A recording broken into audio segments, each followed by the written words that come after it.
டாஸ்மாக் மதுக்கடைகளை மூட வேண்டும் என்பதே தமிழகத்தில் உள்ள பெரும்பாலானவர்களின் கருத்தாக உள்ளது.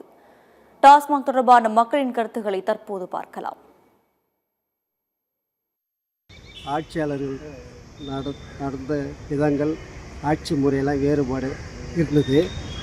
இவருடைய ஆட்சியில் வந்துக்கிறது கொஞ்சம் காலத்தில் வந்திருக்காரு. இன்னும் அவர் முழு பரிசோதனை பண்ணணும்னா, ஆட்சியில் முழு பரிசோதனை பண்ணணும்னா இன்னும் ஒரு 6 மாத காலம் விட்டு கொடுத்து அவர் ஆட்சி சிறப்பாக இருக்குதா என்னன்னு நம்ம தெரிஞ்சுக்கிட்டு அவர் விமர்சனம் பேசுறது நல்லா இருக்குன்னு நினைக்கிறேன். இப்போ டாஸ்மாக் கடைக்கு இப்போ முந்தைய ஆட்சி காலத்துலேயே முன்னுரிமை கொடுத்தாங்க. விஜய் வந்த பிற்பாடு அவருக்கு முன்னுரிமை கொடுக்குற மாதிரி தெரியுது. அந்த டாஸ்மாக் கடைக்கு முன்னுரிமை கொடுப்பதை விட விவசாயம் சார்ந்த பனைமர தொழிலாளர்கள் இருக்கிறாங்க, அவங்களுக்கு முன்னுரிமை கொடுத்து அவங்க வாழ்வு சிறக்க ஏற்பாடு பண்ணலாம். அது ஒரு ஒரு ஒரு நாளில் ஒரு கையெழுத்து போட்டு கூட டாஸ்மாக் க்ளோஸ் பண்ணிவிட்டு இந்த மக்கள் வாழ்வாரம் பெருக்கிறதுக்கு, பனைமர தொழிலாளர் வாழ்வு சிறக்க அதுக்கு ஆன முயற்சி எடுத்தால் இன்னும் கொஞ்சம் சிறப்பாக இருக்குன்னு நான் இந்த நேரத்தில் நினைக்கிறேன். இந்த மதுபான கடைகளை கண்ட அரசு கண்டிப்பாக விழிப்புணர்வோடு மூடணும். வேணா மாணவர்களுடைய விழிப்புணர்வுக்காகவாது இதை மூடணும். சின்ன சின்ன மாணவர்கள், மாணவிகள் இதனால் நான் நிறையா லீஸில் பார்த்துருக்கேன், ஃபோனில் பார்க்குறேன். நிறையா இதை ஒரு கலாச்சாரமாக லீஸ் எடுத்து போடுறாங்க. அவங்களுடைய வாழ்வாதாரம் கெட்டு போகுது. படிக்கிறோடைய இது கெட்டு போகுது. இன்றைக்கி பெண்கள் பாலியல் குற்றங்கள் அதிகமாக நடக்குன்னா அதில் இதுவும் ஒரு காரணம். இது குறையணும்னா மதுபான கடையில் கண்டிப்பாக மூடணும். மதுபானத்தை இதை தடை பண்ணணும் இந்த அரசு. இதை எப்படி சொல்லுது, இதை கருத்தில் கொண்டு மாணவர்களுடைய எதிர்காலத்தை கருத்தில் கொண்டு கண்டிப்பாக இந்த மதுபான கடையை மூடணும்னு நான் இதனுடன் கேட்டுக்கொள்கிறேன். இருந்தாலும் இந்த டாஸ்மாக் கடை 717 கடையை மூடினார். அதில் குறிப்பாக தேசிய நெடுஞ்சாலை, விழுப்புரம் தேசிய நெடுஞ்சாலையில் இருக்கிற ஒரு டாஸ்மாக் கடையும், அதே போல் ரயில்வே ஸ்டேஷனில் இருக்கிற ஒரு டாஸ்மாக் கடையும் அதில் அந்த மூடுவதில் அந்த பட்டியலை நான் பார்த்தேன். ஆனால் இதுவரையிலும் அந்த டாஸ்மாக் கடையை மூடலை.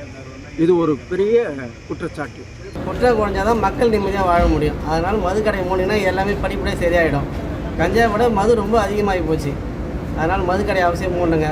முக்கியமாக பொது போக்குவரத்து, பஸ் ஸ்டாண்டு, ரயில்வே ஸ்டேஷனு இங்கெல்லாம் நிம்மதியாக இருக்கணும்னாக்கா, நிம்மதியாக ஊருக்கு போயிட்டு வரணுனாக்கா முக்கியமாக இவங்க மது பைகளை அதிகமாக குடிச்சிட்டு உட்காந்துக்கிறாங்க.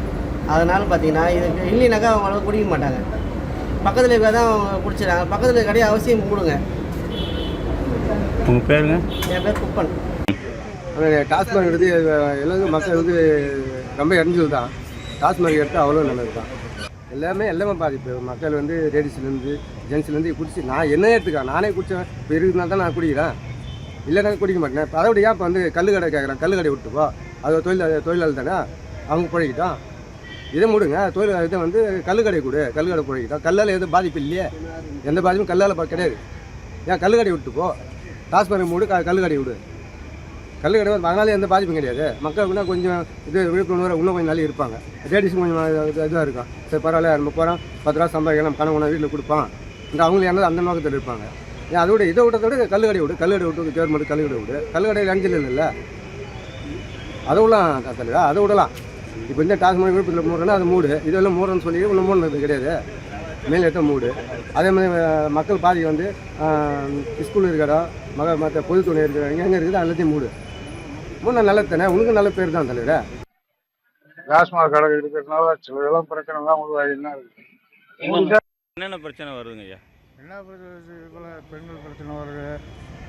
இவ்வளோ குடிச்சிட்டு தேவையில்லாம் பேசுகிறான், அப்புறம் சும்மா மாட்டுறான். இது ஒரு ஒம்பு, இது ஒரு ஸ்டேஷனுக்கு வருது. குடியினால சில பிரச்சனை உருவாகினா இருக்குது. புதிதாக தலைமையேற்றுள்ள இளைய தலைமை மாண்புமிகு விஜய் அவர்கள் கூறியிருக்காரு. அதை இப்போ பொதுமக்கள்லாம் நிறையா இந்த மதுக்கடை ஒழிச்சா அந்த குடும்பம் முன்னேறும்னு சொல்லிட்டு ரொம்ப குடும்ப தகராறு ஏற்படுது, குடும்பத்தில் சண்டை சச்சரவு ஏற்படுது. அதெல்லாம் அவங்களுக்கு பல நோய்கள் உண்டாகுது அந்த மதுவால். அந்த மதுவை வருங்காலம் இப்போ முதல்வர் உடனடியாக அந்த மது ஒழித்து நடவடிக்கை எடுக்கணும். அது சார்பாக பொதுமக்கள்லாம் நிறைய இடங்களில் போராட்டம் நடத்துகிறாங்க. அது உரிய கவனம் செலுத்தி இந்த மதுக்கடை மூடுறதுக்கு மாண்புமிகு முதலமைச்சர் அவர்கள் உடனடியாக ஆணையிடணும். அது பொதுமக்கள் சார்பாக அது வரவேற்பு ரொம்ப மகிழ்ச்சிகரமான வரவேற்பாக இருக்கும்.